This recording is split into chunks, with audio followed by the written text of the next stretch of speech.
ఎండుమిర్చి నూనెలో వేయించుకున్న ఎండుమిర్చి, ఉప్పు, ఎర్రగడ్డ, కందిపప్పు ఉలవలు దోరగా వేయించుకున్నాం ఫ్రెండ్స్. ఇది కూడా లైట్గా ఆయిల్లో వేయించుకునేది. ఉలవల రోటి పచ్చడి ఎంతమందికి తెలుసో కమెంట్ చేయండి. ఉలవలతో రోటి పచ్చడి చేసుకోవచ్చు, పప్పు చేసుకోవచ్చు, లడ్డూలు చేసుకోవచ్చు, ఉలవల రసం పెట్టుకోవచ్చు. ఇది ఉలవలు పెట్టడం వల్ల పిల్లలకి హెల్త్ చాలా మంచిది ఫ్రెండ్స్. వారానికి ఒక్కసారైనా పెట్టేదానికి ట్రై చేయండి. వీటిల్లో బెనిఫిట్స్ ఏమిటో నెక్స్ట్ వీడియోలో చెప్తా. వీటి వల్ల బెనిఫిట్స్ ఏమేమి ఉన్నాయి అనేది నెక్స్ట్ వీడియోలో చెప్తాను. ఇది ఎంతమందికి తెలుసు? పల్లెటూరులో అయితే కంపల్సరీ ట్రై చేస్తారు ఫ్రెండ్స్. ఇవైతే పండించిన ఉలవలు,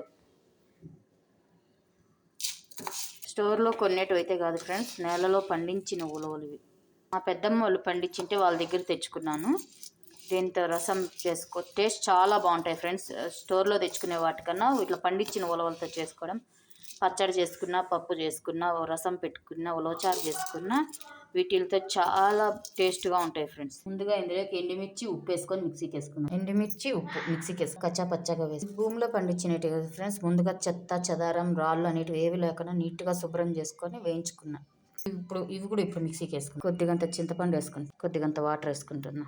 దీంతో ఇలా చింతపండు వేసుకోకపోయినా ఇలా పొడి చేసుకొని అయినా అన్నంలో కలుపుకొని నెయ్యి వేసుకొని తినొచ్చు ఫ్రెండ్స్. టేస్ట్ చాలా చాలా బాగుంటుంది. ఇందులోకి సరిపడిన వాటర్ వేసుకుందాం.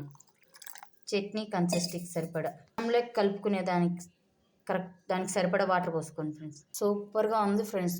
చాలా చాలా టేస్ట్గా ఉంది. ఒకసారి ట్రై చేయండి. అలాగే చిన్న సైజ్ ఆనియన్ ఒకటి సన్న ముక్కలుగా కట్ చేసుకుని మళ్ళీ ఒకసారి మిక్సీకి వేసుకుని పచ్చడి అనేది అన్నంలోకి కానీ, సంగట్లోకి కానీ, టిఫిన్లలోకి కానీ టేస్ట్ చాలా చాలా బాగుంటుంది ఫ్రెండ్స్. ఒకసారి ట్రై చేసి కమెంట్ పెట్టండి ఎలా వచ్చిందని.